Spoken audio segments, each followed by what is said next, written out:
أعوذ بالله من الشيطان الرجيم بسم الله الرحمن الرحيم. Today we'll be discussing cognitive science, evolution, and neuroscience.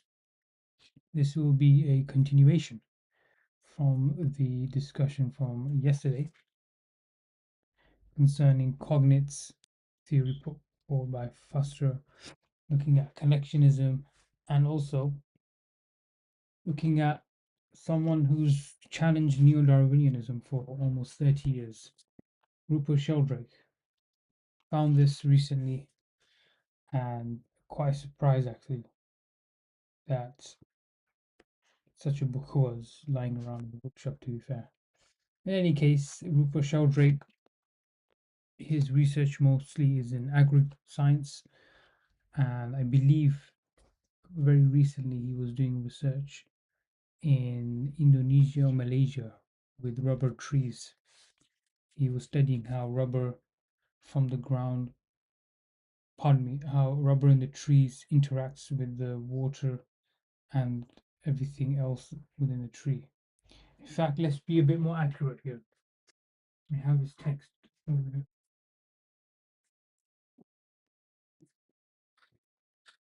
Right, so very quickly, I think we must give the author their due. Okay. By the way, this is one of the best books I've ever read. Scientific Delusion, The Science Delusion. This is a response to the Epstein minion, Richard Dawkins. And Richard Dawkins' God Delusion. As far as my understanding stretches, Dawkins states that God, astaghfirullah al-azim, is a delusion. It's something that cultures have created by virtue of stories and fables and myths. Talks about the nonsensical Greek mythology, talks about Roman mythology, and tries and he attempts at putting neo-Darwinism at the forefront of explaining everything. So it's a very lazy attempt, and obviously he got famous because his publisher Brockman, close friend of Epstein, and obviously he's been on Epstein's private jet. Anyway, so Sheldrake plays on the title of Dawkins' book here. So, excuse me.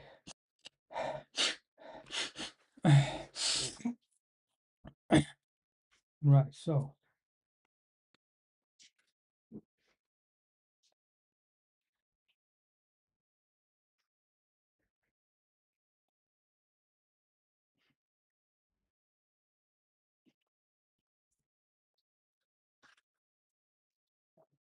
if I can find it now.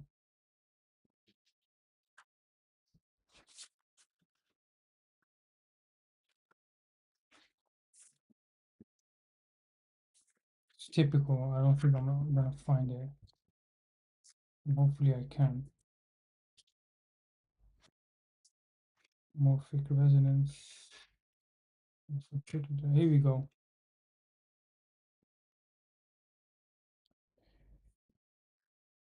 So funded by the Royal Society, I spent a year at the University of Malaya studying rainforest ferns.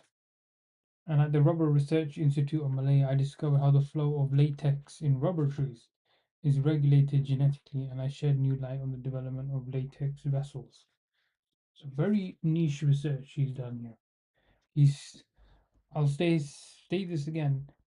He discovered how the flow of latex in rubber trees is regulated genetically, and I shed new light on the development of latex vessels. Very, very fascinating.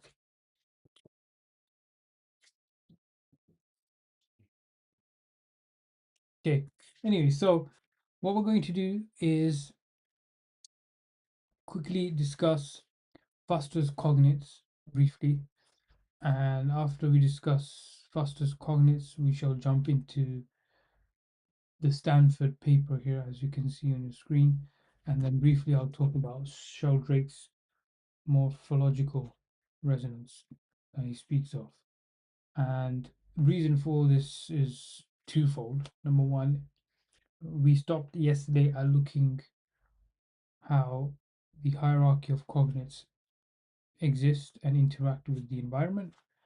And this is, according to Foster, due to the process of evolution, that we have a hierarchy in cognits. So some cognits can compute your sophisticated, abstract processes, such as justice, fear, love. And then you have your basic level stuff like eating and drinking, which in my view is not basic.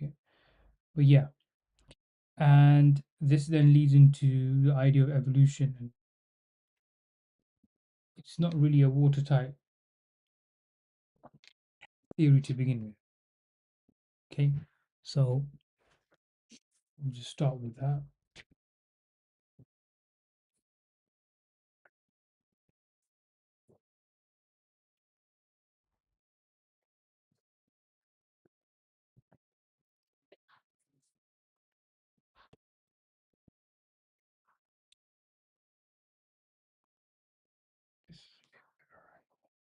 Okay, so Bismillah ar-Rahman ar-Rahim.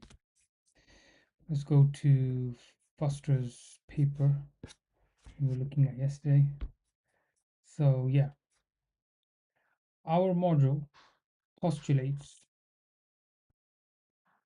that all cognitive representations, that is, all items of memory and knowledge, consist of networks of cortical neurons that have been associated by experience, whether that is the experience of species. Our model postulates that all cognitive representations.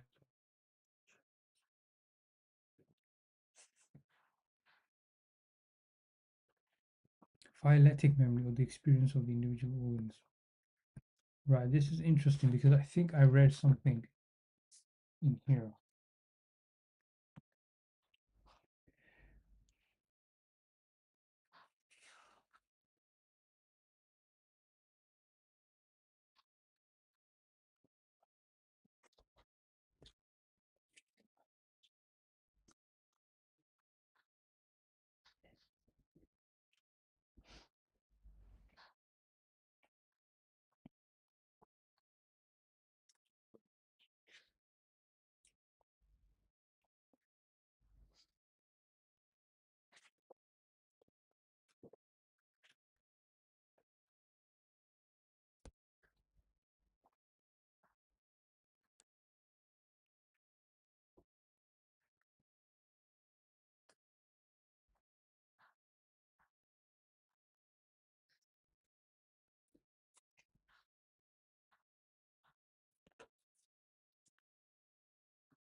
Right.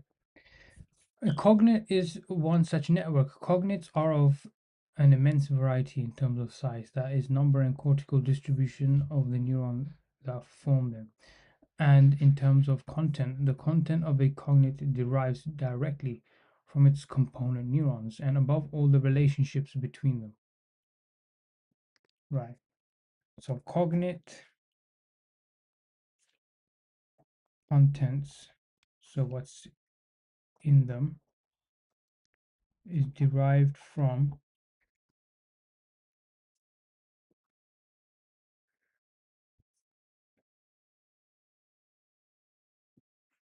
content of one of the strictly derived from strictly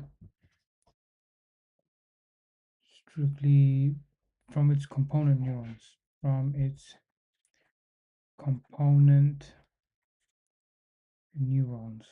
Okay, and above all, and especially, the relationship relationship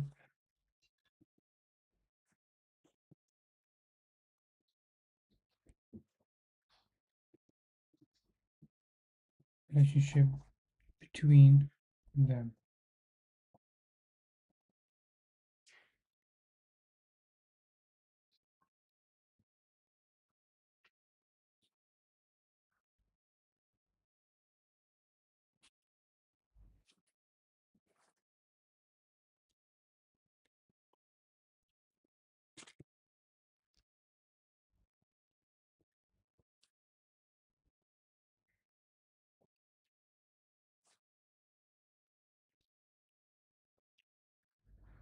Okay, thus the memory code is essentially a relational code. Given that any neuron in the cortex can be part of a cognitive network or cognate, the specificity of an individual memory is determined by the combination of neurons that make it. The practic the practically infinite variety of an individual memories derives from the practically infinite combinatorial power of 10 billion neurons. The practically infinite variety of individual memories.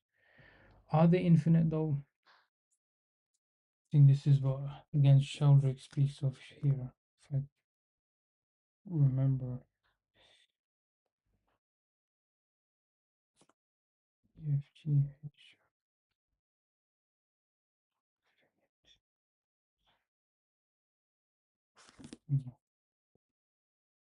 Okay, fine.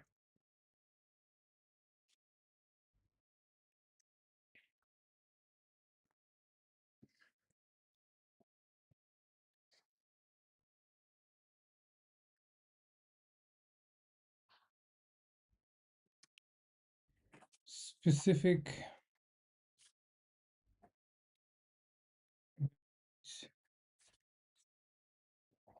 of a neuron apparently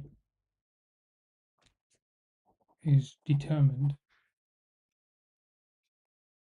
So there is interdependency, therefore, on specific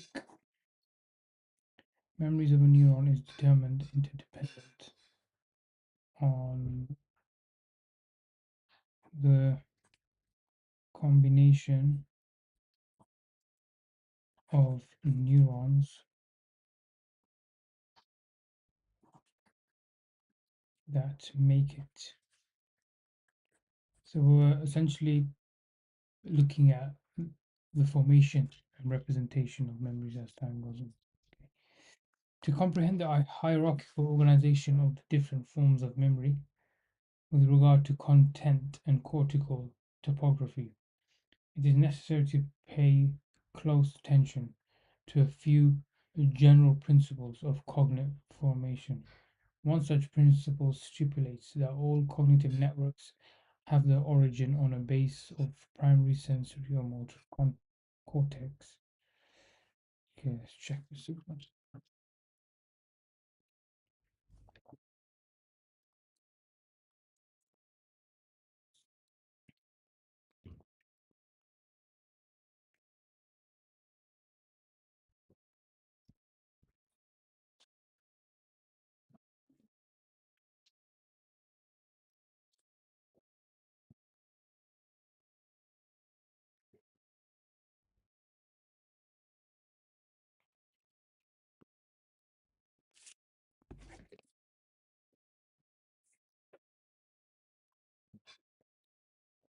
To comprehend the hierarchical organization of the different forms of memory with regard to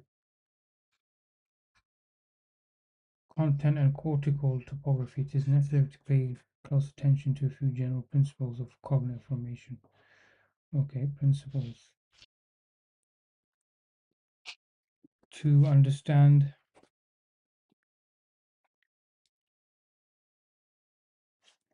different forms of memory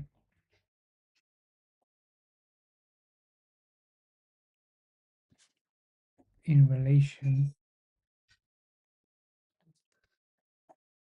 to content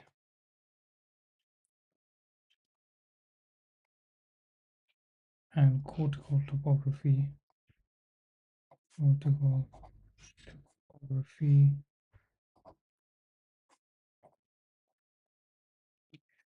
It is necessary to pay close attention to a few.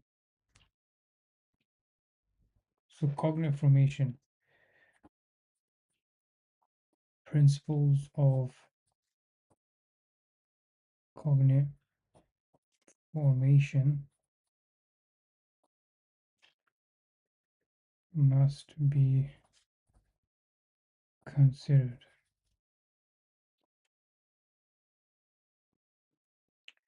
One such principle stipulates that all cognitive networks have their origin on a base of primary sensory or motor cortex. Primary cortex represents the form of memory that I call phyletic memory or memory of the species. Hang on a second, I'm just going to come back.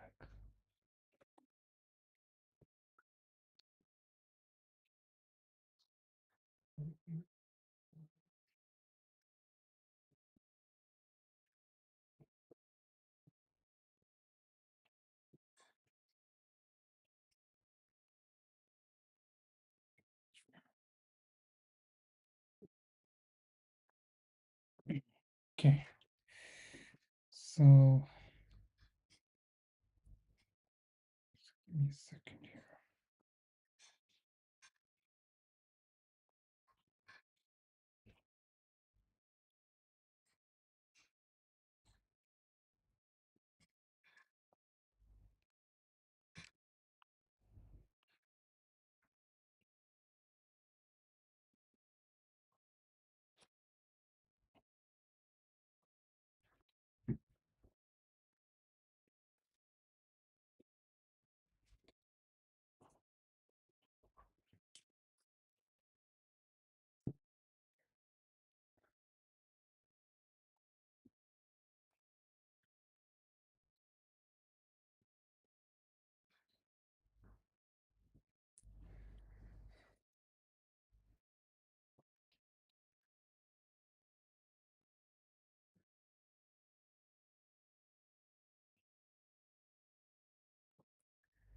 Okay,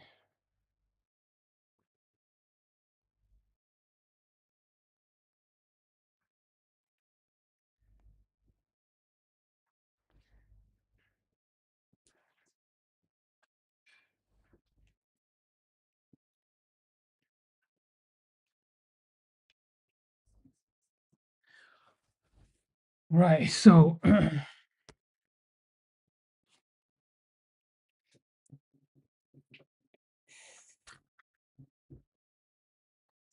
all such processes all cognitive have their own origin on a base of primary sensory. So all cognitive networks have their origin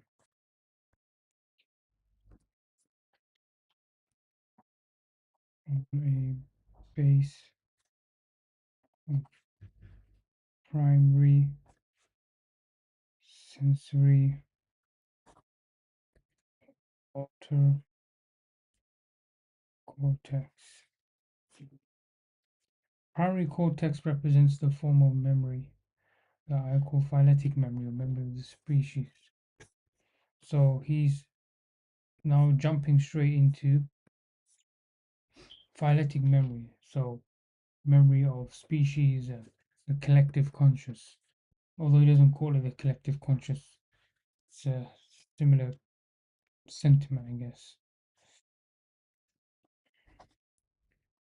Primary cortex represents the form of memory that I call phyletic memory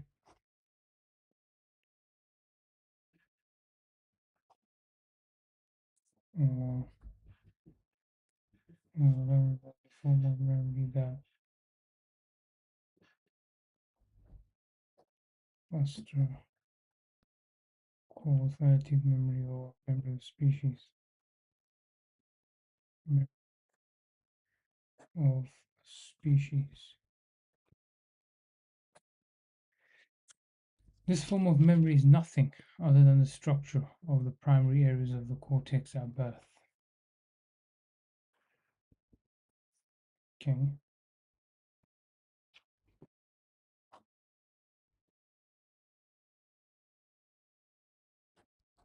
This form Memory is simply the structure, the primary areas of the areas of the cortex at birth of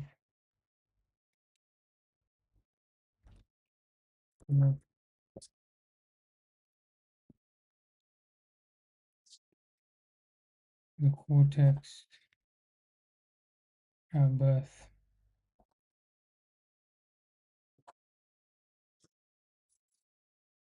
It is relatively invariant from the individual to individual and confined to the modular networks of the primary cortex. The structure of primary cortex by itself is then indeed a kind of memory which has been stored. Very. What does that mean? It's relatively invariant, never changing. It is relatively never changing. That's a big claim. What's the evidence of this claim? I mean, how is this going unchallenged? I don't understand. Structure of primary cortex by itself is then indeed a kind of memory which has been stored through millions of years by repetition, temporal coincidence of similar or identical qualia, in which we retrieve with every percept or every action upon the world around us. It is memory that is eminently adaptive, as it contains the cumulative adaptive experience for our evolutionary ancestors.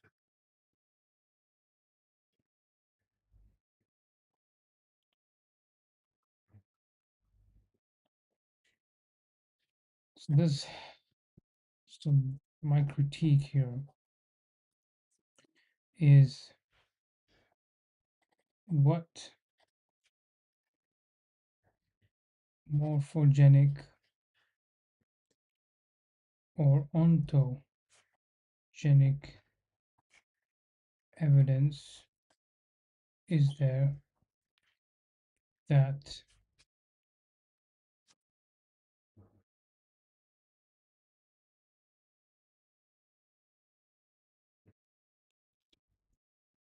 this formation of memories are invariant? Surely this means that all things must have been constant throughout throughout what can we say? Not history, throughout activities of human beings. Question mark. Surely if that's the case. That's just my guess.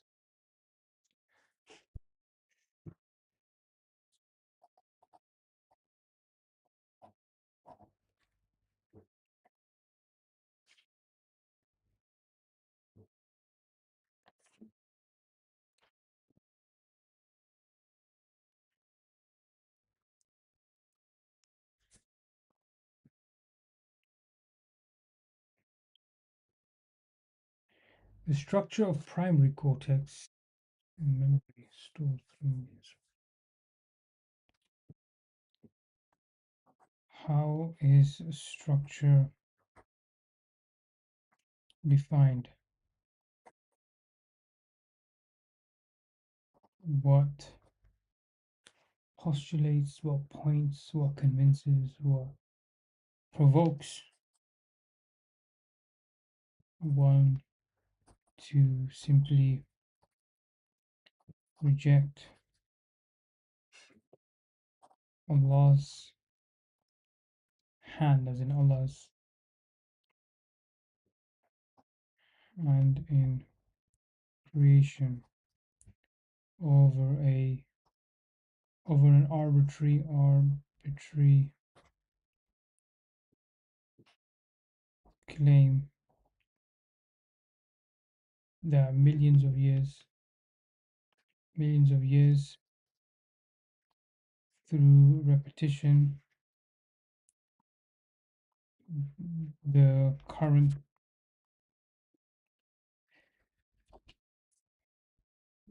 results,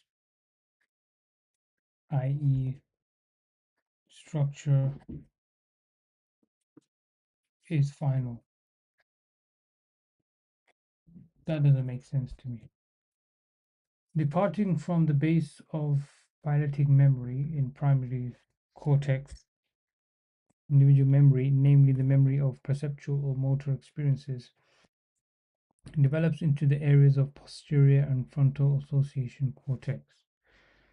So, departing from the base of primary cortex,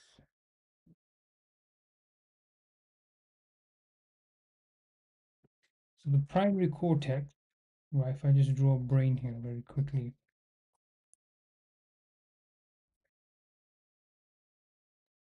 so typically speaking, right, this is what a human brain would look like, more or less. It's a quick sketch. And he's saying that this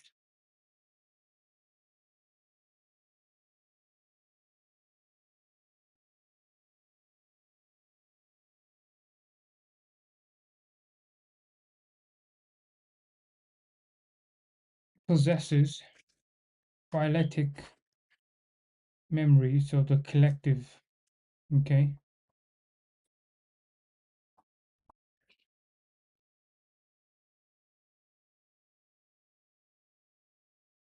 Individual memory, namely the memory of perceptual motor experiences, develops in the areas of posterior, so that's the back, and frontal association cortex. Okay, so frontal and posterior. What's being done here? Okay,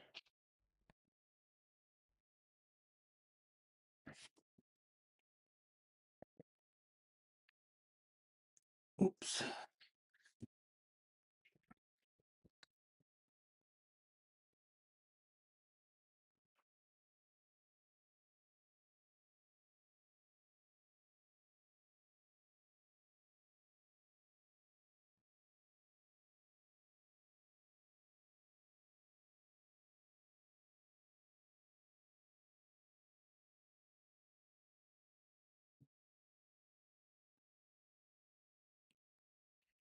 Sorry, 1 second.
Right, so with every new experience, that development proceeds in subtly invasive manner from area to area, following three largely coincident developmental and anatomical gradients.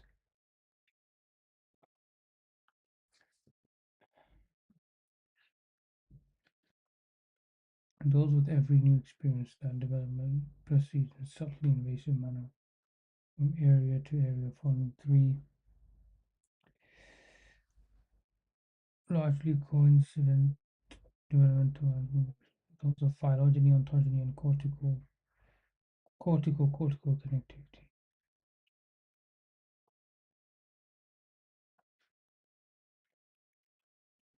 So again, where is the evidence for these claims? I'm just trying to understand here. So he's stating that with every new experience, that development proceeds in subtly invasive manner, from area to area, following three largely coincident developmental and anatomical gradients, those of phylogeny, ontogeny, and cortical connectivity.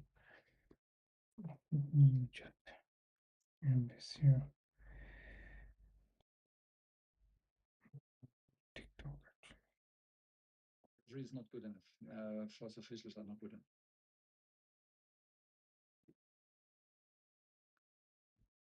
Nobody cares.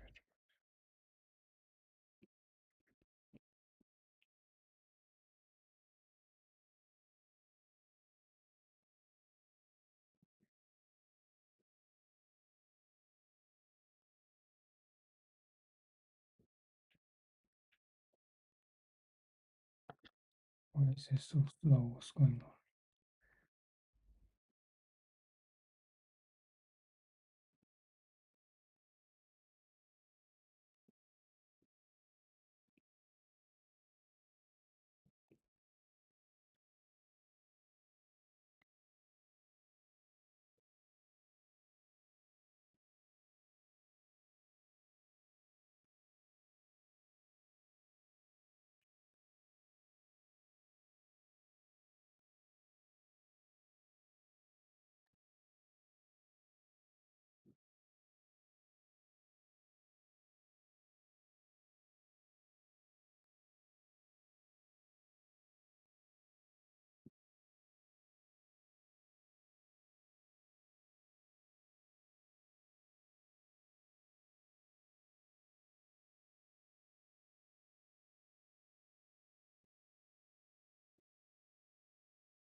So along with these gradients, some memory networks become more. So hang on, when he means anatomical gradient, what does that mean? Anatomical gradient meaning what exactly? An inclined part of a road or railway. Mathematics, physics.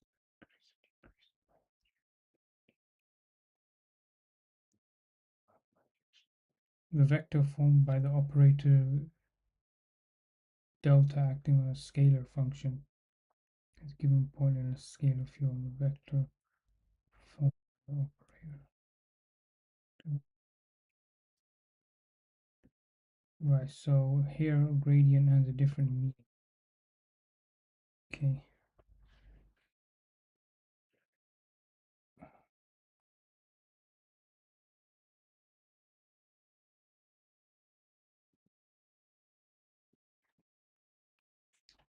Okay.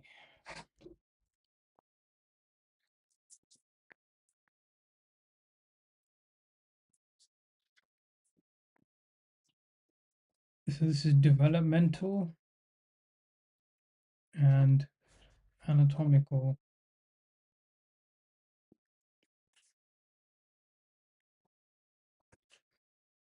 gradients. Right, so gradient here means the magnitude.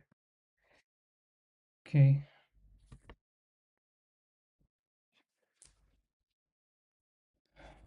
Increase or decrease in the magnitude of a property.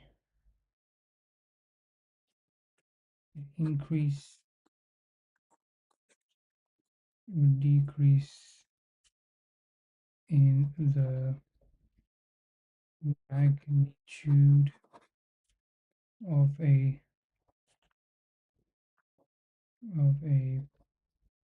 property.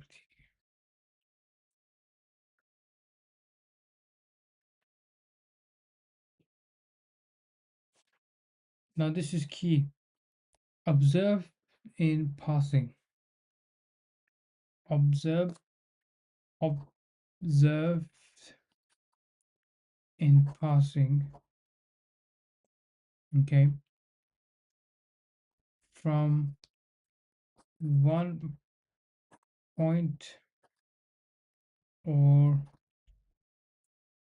moment to another.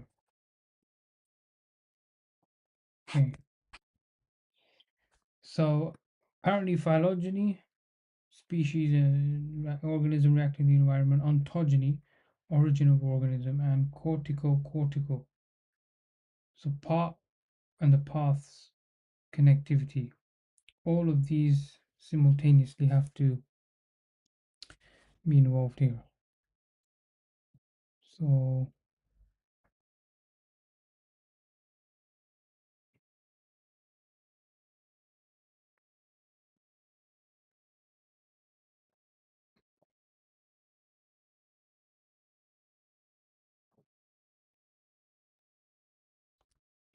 how do I put the aim here?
Okay.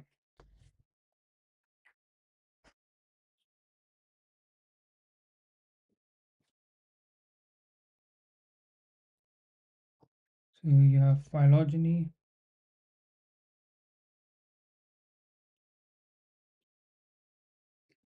phylogeny, okay, ontogeny, and cortical connectivity. Right. So the concept he's stating is that your brain here, for example, that I just very quickly sketched, is in possession of phyletic memory, meaning the collective memory of your ancestors through millions and millions of years. There's no evidence for this so far, but it's a big claim.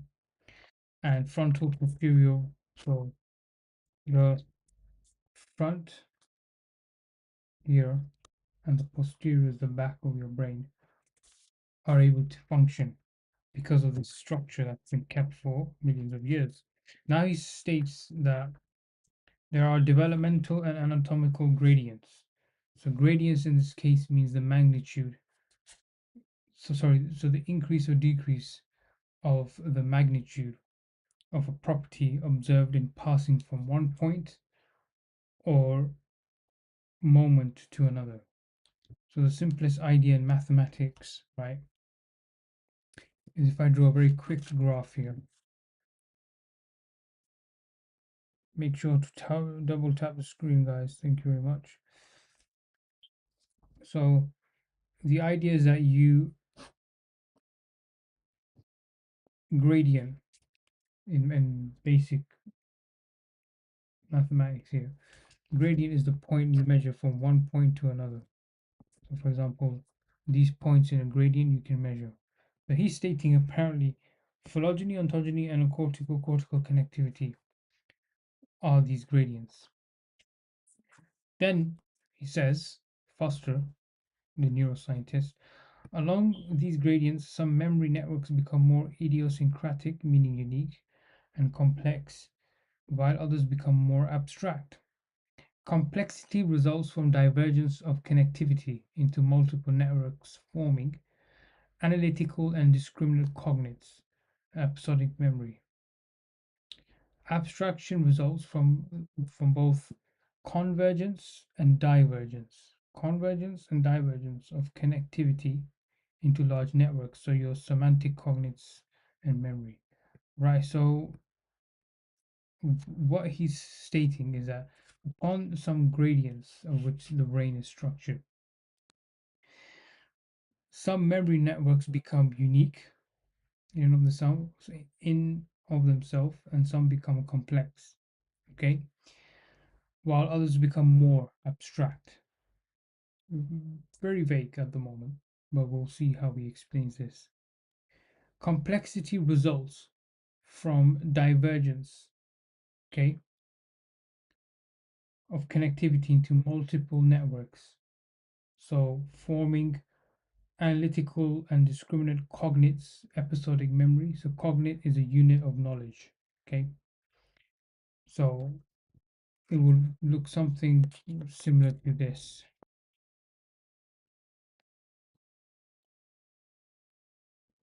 Okay. That are formed in the network, and then they are connected with other ones. This is basically the idea of connections. This neuroscientist Foster stating that our knowledge and memories interact like this. Now, so he said there's divergence in connectivity, multiple networks are formed. So forming number one, analytical and discriminant cognites, episodic memory, so a memory of an episode in your life. Second is abstraction results from both convergence and divergence of connectivity into large networks. So your semantic cognites and memory. Right, so along the gradients, okay,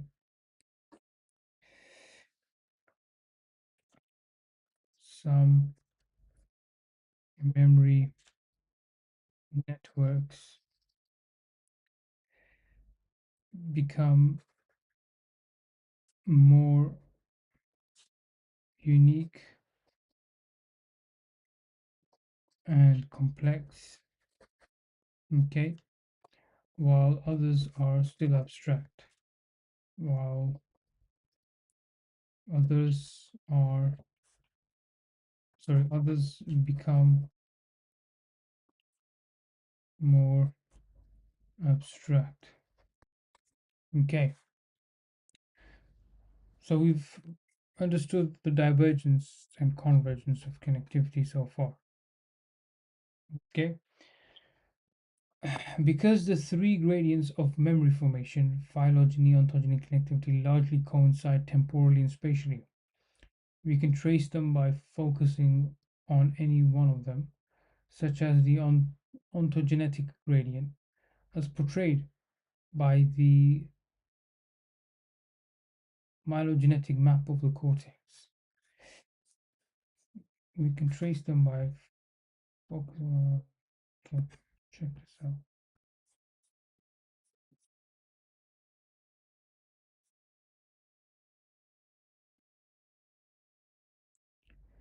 Myelogenetic map of the cortex. The numbers mark the proximal order in which, during perinatal periods, the various cortical areas undergo formation of myelin sheath around the intrinsic and extrinsic axonal fibers. Okay, interesting.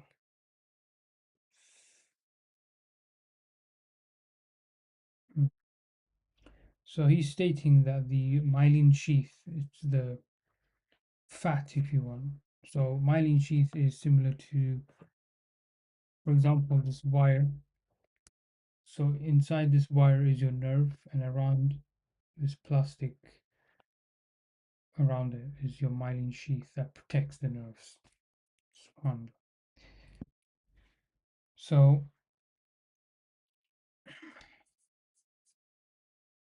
the numeration in the map refers to order of myelination of its cortical areas in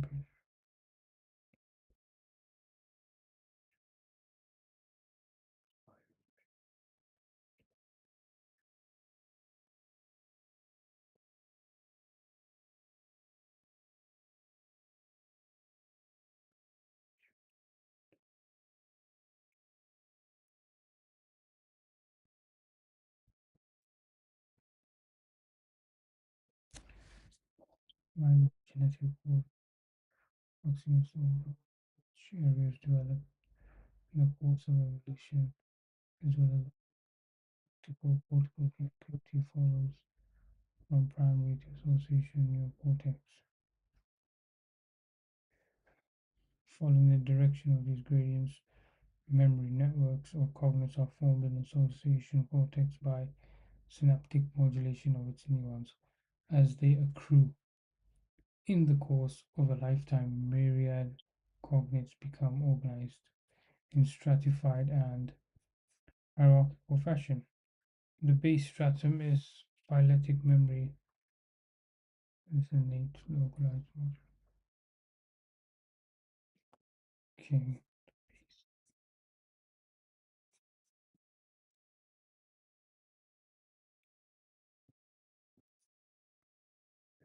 Above the stratum, in progressively higher areas of cortex, progressively more widespread and abstract memory networks are formed and deposited. Thus, the most elementary and concrete sensory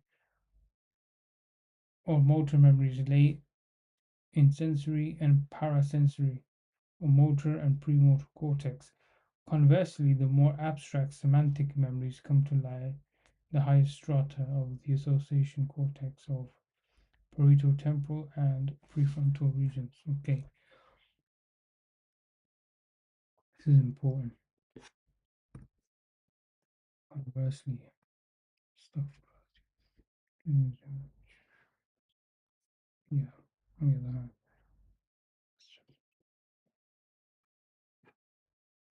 Yeah, so I don't really agree 100% with this breakdown.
Okay, right, going back to the paper we were reading here.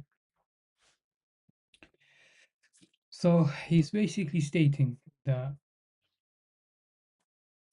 your at the base you have your sensation, basic elements of sensation and movement. We know sensation and movement is not really a basic concept. On the other hand, the more abstract semantic memories come to lie in the highest strata of the association cortex of parieto-temporal prefrontal regions. Ultimately, however, the memory networks are to a large extent structurally hierarchical, not only made of connections within strata, but also between strata. And dual connectivity, horizontal and vertical, gives rise to the hierarchy, to the heterarchical. What does that mean? Heterarchical. Heterarchy system organized by elements unranked or where they possess.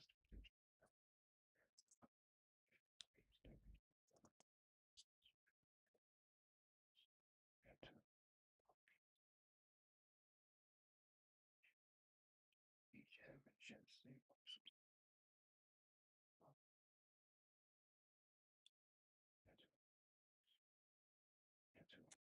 Okay, interesting. Never heard of this before. Heterarchy and heterarchies.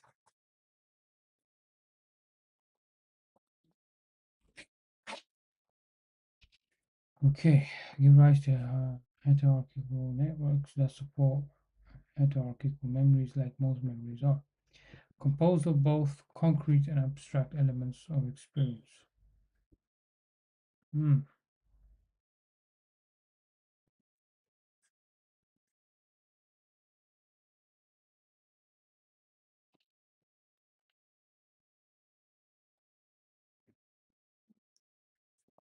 yeah, interesting.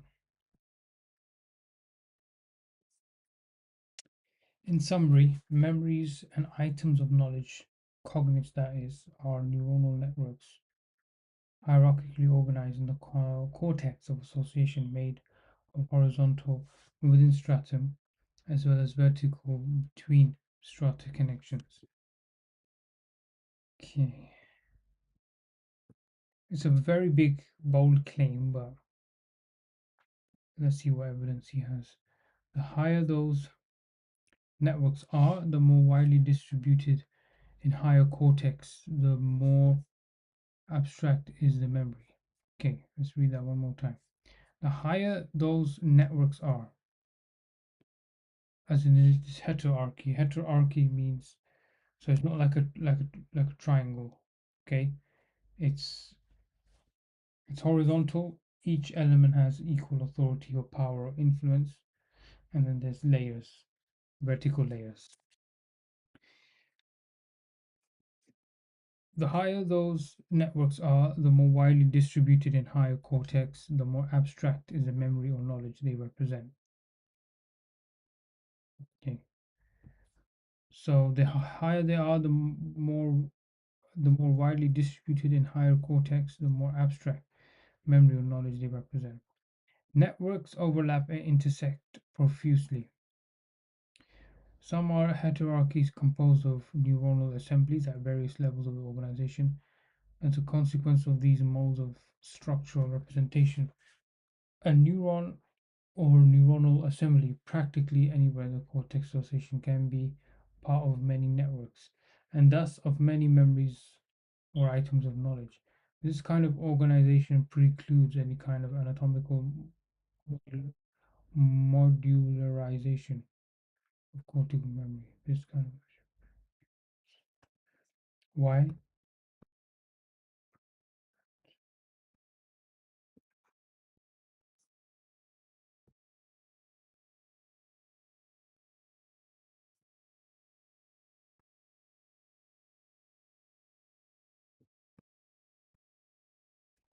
As a consequence of these modes of structural representation. This doesn't make sense.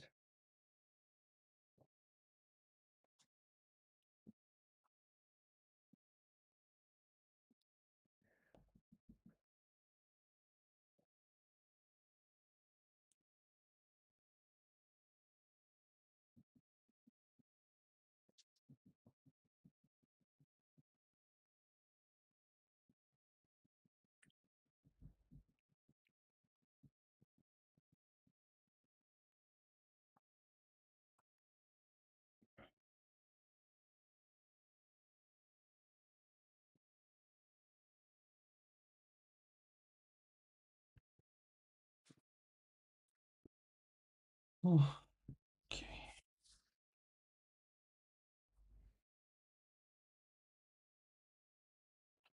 I don't, unders- I don't understand why. Why is this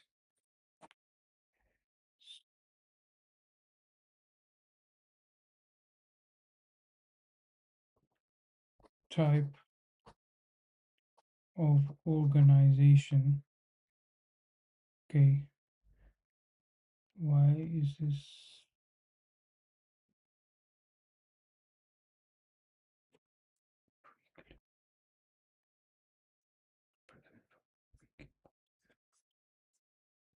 prevent as in preclude? Okay. Any kind of anatomical modulation.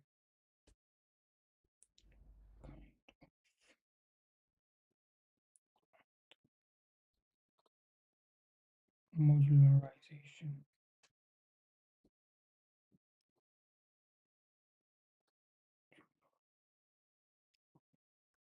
Modularization of cortical memory. Why?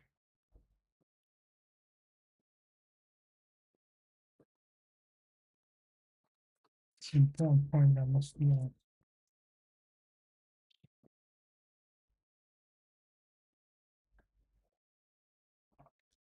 I guess what we'll do is come back to this. We'll swap out section 3. Here, put pink.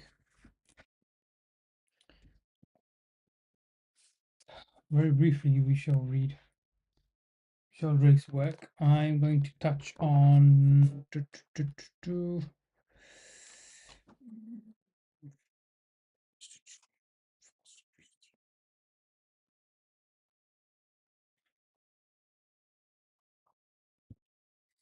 I like to go into morphogenetic fields, but let's see. Mm,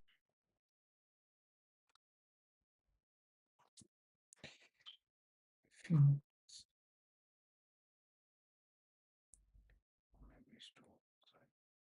Here we go. Our memories are stored inside the brain. Let's start here. So I got chapter 9 here of the book. Okay, and we'll go through it one more time, just so everyone can see. The hypothesis of formative causation provides a radical reinterpretation of the nature of memory. It proposes that memory is inherent in all organisms in two related ways. First, th- all organisms inherit a collective memory of the species by morphic resonance from previous organisms of the same kind. So this is exactly what Subhanallah Foster is talking about. Foster states the same thing, that we have phyletic memory. Second, individual organisms are subject to morphic resonance for themselves in the past, and this self-resonance provides a basis for their own individual memories and habits. Okay, 132, 34. Self-resonance, 29. I think I'm going to read this and make notes, because now we are getting some. Let's make a quick note here. Where is it going?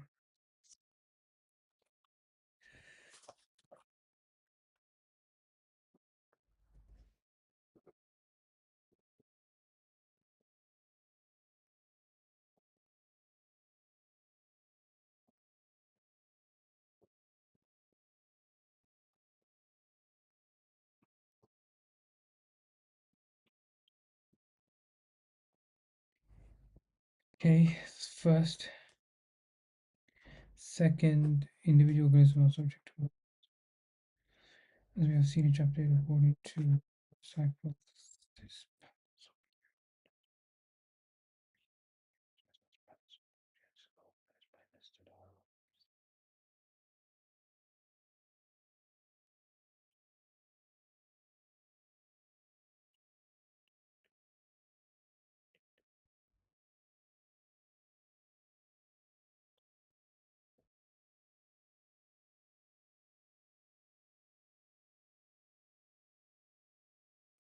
Hmm. So it seems to me that Sheldrake complements Foster's work here. So we do Foster's cognate